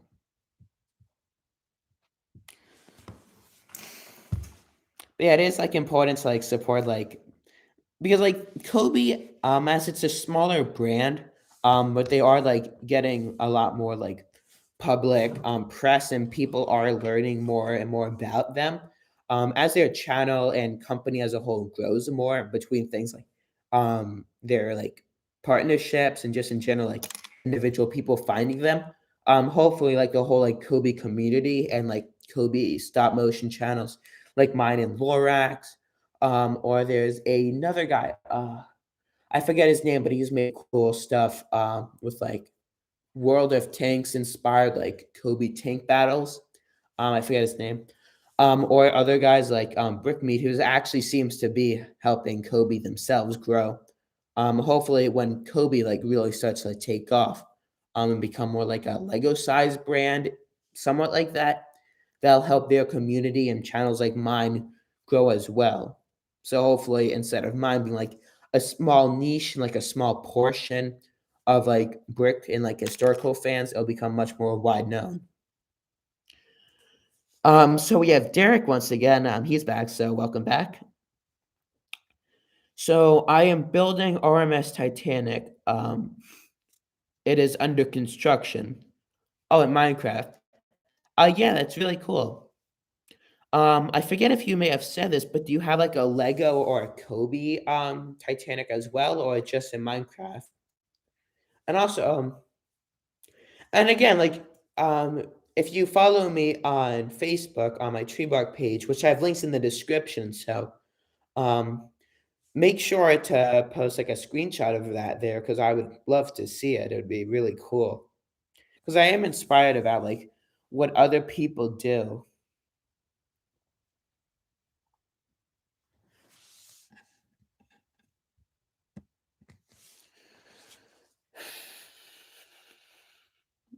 And yeah, like I know like some of you guys like Duck and Derek, like you guys have been here this entire time.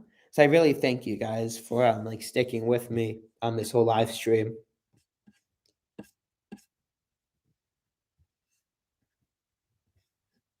So do you guys like have anything else you want to ask me or you like again, do you want me to do anything like myself right now? Because I think I'm gonna wrap it up soon. So is there any final stuff that you guys want me to do or anything? So if you want to like ask me anything, put that in right now. And a duck is saying thanks, you're welcome. But yeah, I try to like chat and like reply to your comments and just like open communication because it helps like promote the like community as a whole. And like we get to know each other, and so again, like privacy wise, like don't share like personal information, but it helps us like become like a better community.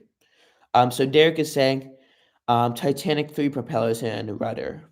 Yeah, so Titanic, like I like sorry, I just don't know what you mean. Like, yeah, Titanic does have 3 propellers and a rudder. Oh, actually, and you're in Minecraft because I haven't played Minecraft in years. Like, I have the old Xbox 360 version of that, which I'm used to, like the more old school stuff. Um, but actually, on your Titanic, do you have like the propellers? Do they like work? And like, does the rudder actually move in Minecraft, or is it just like a still block? So Duck is asking, can you show us the Winter Panther tank? So let's see. Because I did use like I think I might have used parts of it for my Botanic, but I'll get it. So I'll be back in just one moment.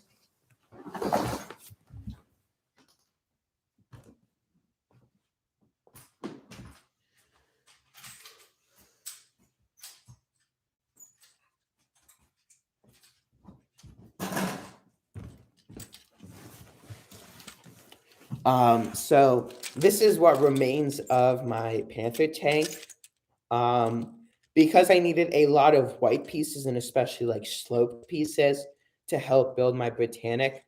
I had to cannibalize pieces from this. And also because I was no longer using this like as for like my movies or like I didn't want it to just be like sitting on like the wall. Because I'm not as much of a display person with my models. I like having a like an actual like value, like something like a purpose. That's the word. Like a purpose that I'm using them for. So let's see.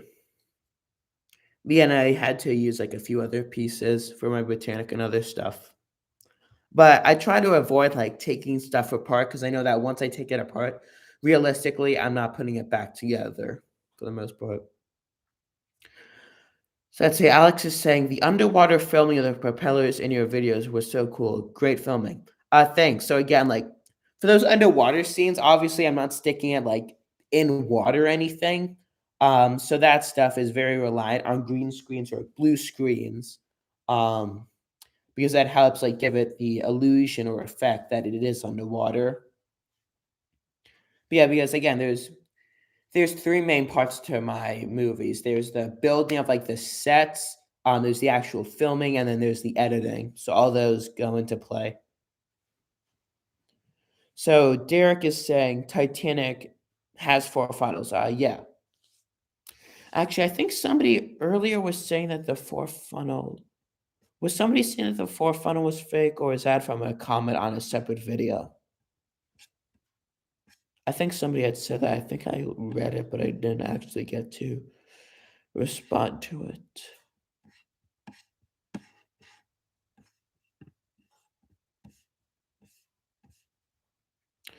Okay. So Alex is saying again, this was awesome. I've been pushing other stuff off to listen to you. Thanks. I mean, it really like means a lot that you guys like doing this stuff to like help support me. Because again, my channel, it's a channel that's on YouTube, and otherwise it's just me like posting stuff out there. Because when I originally like launched my channel, the whole reason of it was mostly like as a pastime, like to give me something to do. Um, but also like it was mostly to share like my work with more like family and friends. But since a lot of you guys have been like joining me, um, I've really started to do it a lot for like my fans and like people out there who like this sort of stuff. So let's see. Um, Duncan is saying, "Hey, hello, Duncan. You're closer towards the end of the live stream. So if you want to say anything or like ask me anything, feel free to do that. Let's see. Um, a duck is saying in February, Cobi is releasing a Mark 5 tank. Yeah, I have been like following that. It's from what is it, the Bovington Tank Museum they're partnering with for that. Um, that is on 1/35th scale, and it does look very nice. And it was actually kind of funny because that was like soon after I shared my Mark IV MOC. I've noticed that a lot of times Cobi fans will share their like MOCs and custom stuff, and then Cobi will like soon after announce their own thing. Um, I am gonna look at it to see if it's something I'm interested in buying because it's 1/35th, so it's definitely larger than my 1/48th stuff. So it might not look all that appropriate, like size-wise, but because they are making larger minifigures, it might look well with the minifigures. So I might start to invest more in their 1/35th stuff. But again, I already have so many sets. Like I have a lot of tanks, like the British Churchill, and so that I haven't got yet to actually using. So I want to try to use what I have before I buy more stuff. Just so everybody like that way I can get everything in. So Duck is saying, yeah. Yeah, okay.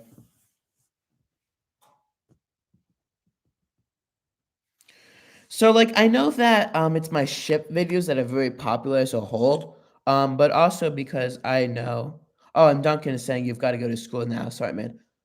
You have to go to school on a Sunday, or you mean you have to go to bed for school tomorrow? Either way, see you next time, and good luck at school. Um, oh dang it, what was I just saying?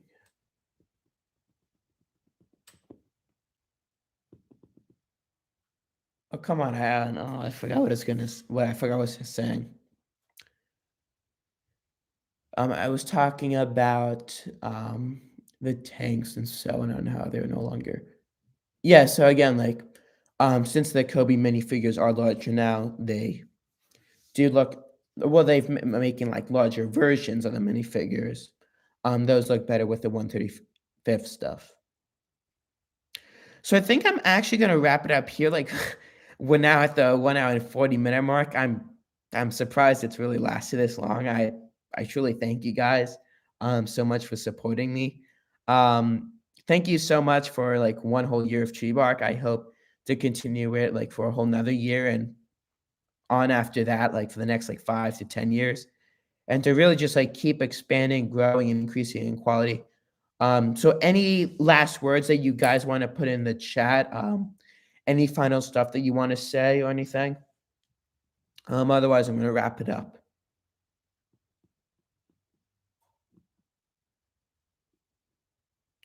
Okay, so bye guys. Duck is saying you're welcome. Yeah, thanks.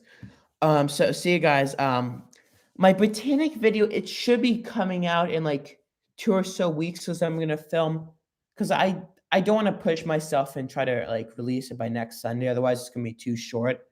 And especially since there's like really no like deadline I have to get it out by. It should be out by the following Sunday, so the Sunday after next Sunday. Um, and then again, I should be producing a rematch of the Missouri versus the Motto, and that should be out like within by the end of December because I don't have to make any custom sets for that. So that I can get right into filming for all of you. So bye guys, and see you next time.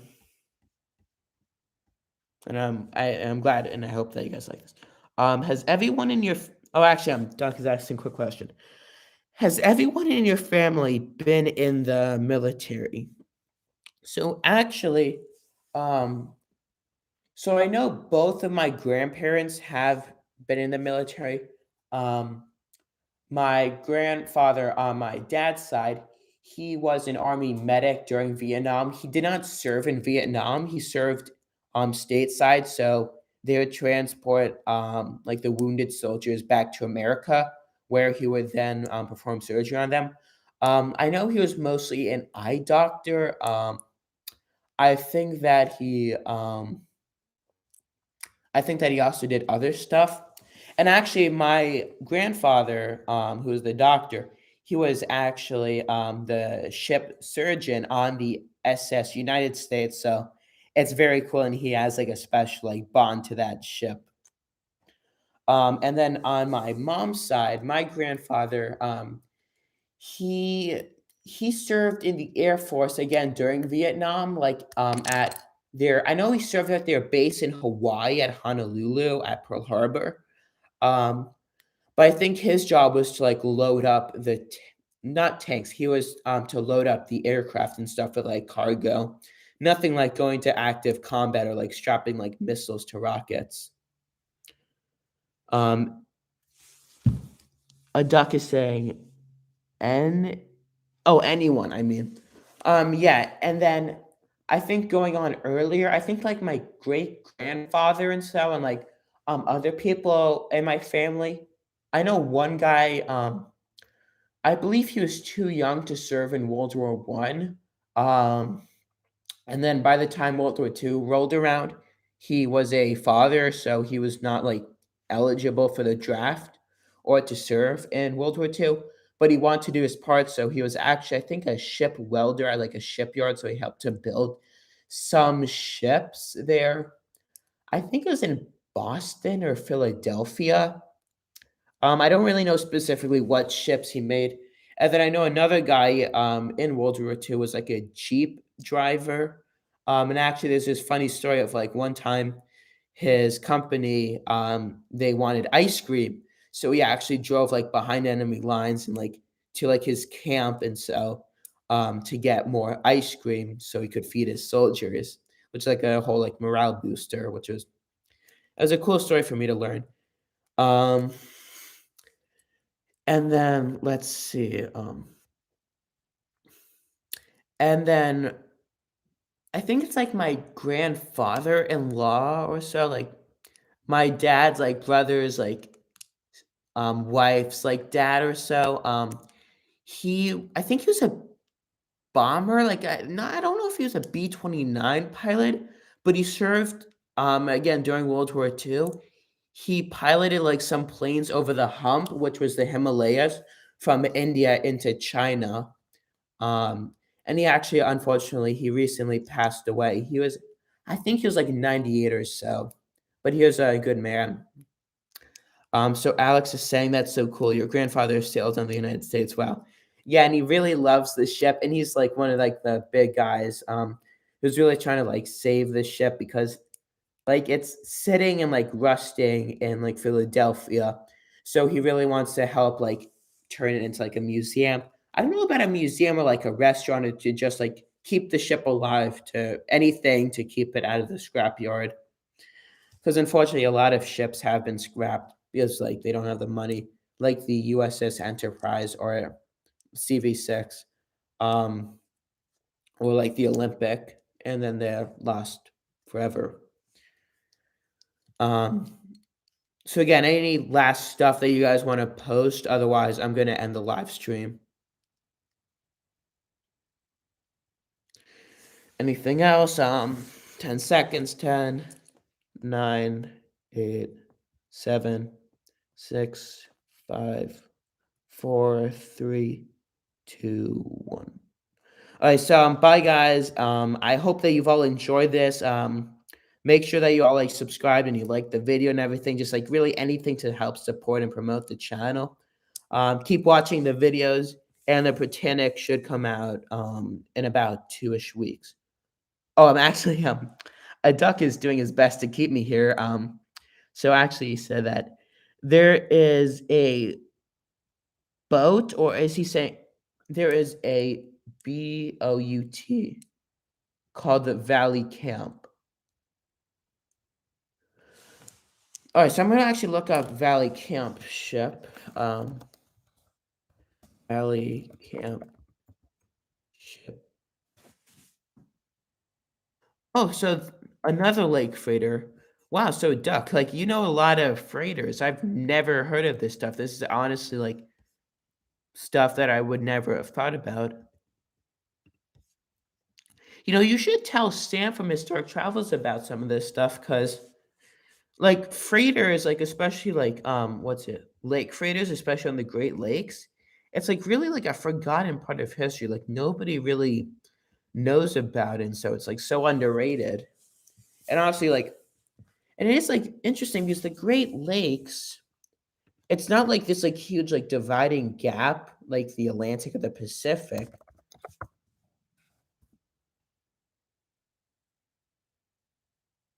Huh.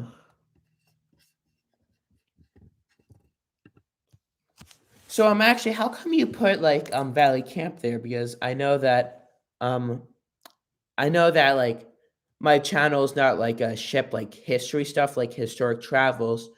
Um I do know, yeah, I can tell. But how come like you're telling me about this stuff? Do you want me to like make videos on these?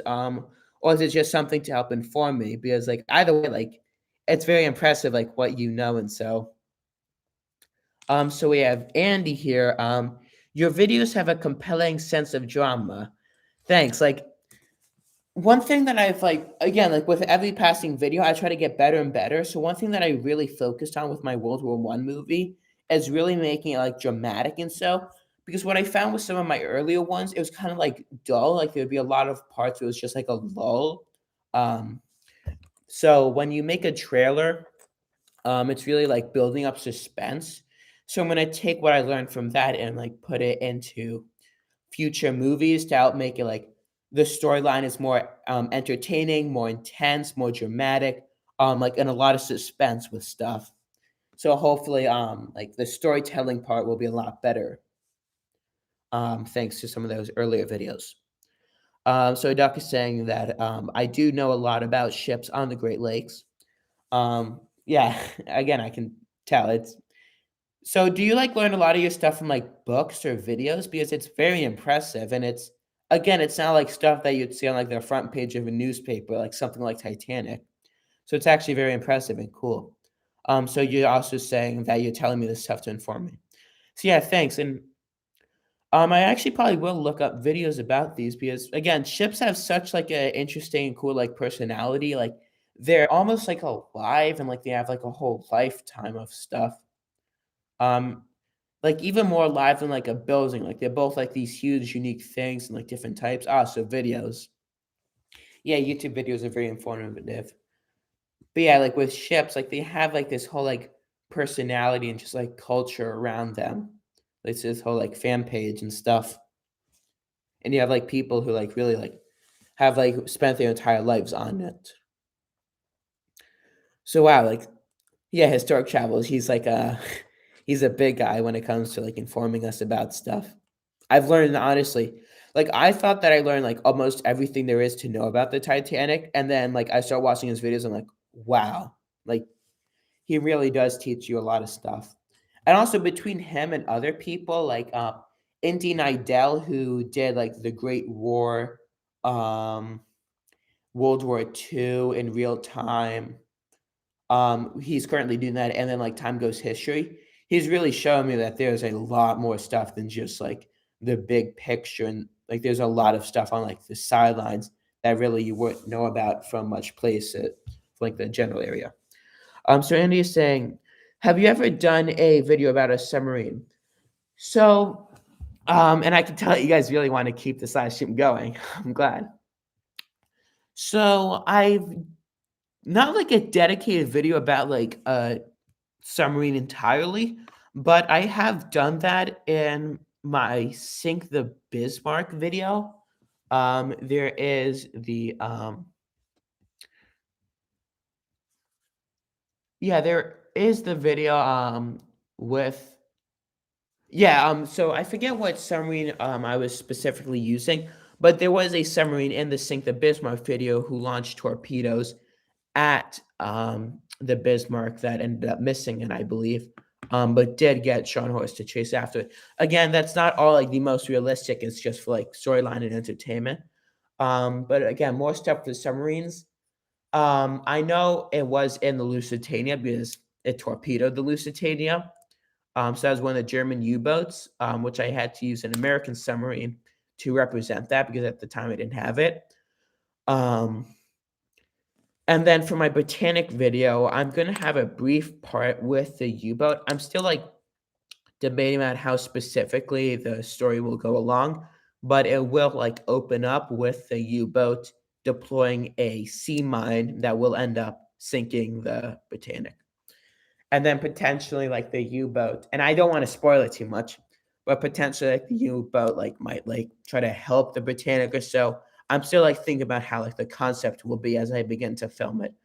Because, like, as I film my movies, like, the initial thought and then the final result are 2 very different they're, like, the same, like, general idea, but the specific details and how it moves along and how I get to the end does vary as I think about it, as I actually put it together and as I see, what works better, what's more entertaining, so hopefully that was sufficient and well answered your question. So Duck is saying, and I have made videos of ships on my YouTube channel. Oh, okay. So actually, I'll have to check out your YouTube channel, like, because when I see people who have stuff like their own YouTube channels, especially if they're small YouTube channels and they're like stop motion based, I try to subscribe to them because I make my subscriptions public just to again further support like the community as a whole, to help everybody out. But yeah, I will check out your YouTube channel, and that's cool. So let's see. Is there anybody else here? Is there anybody here who hasn't like really said much? Because feel free to put anything in.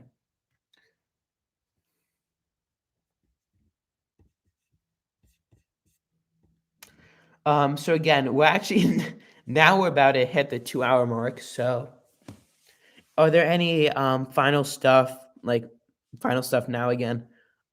that you guys want to tell me or anything. Or you guys want me to show you guys anything else like I showed you the Panther tank.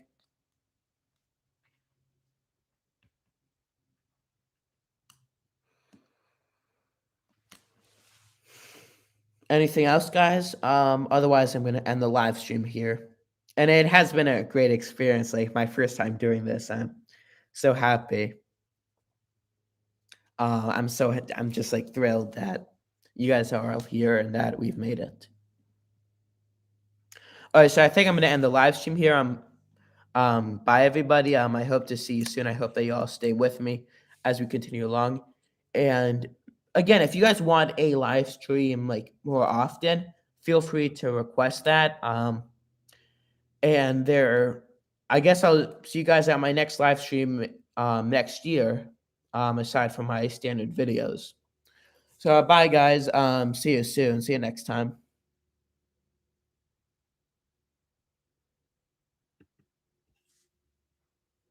Click.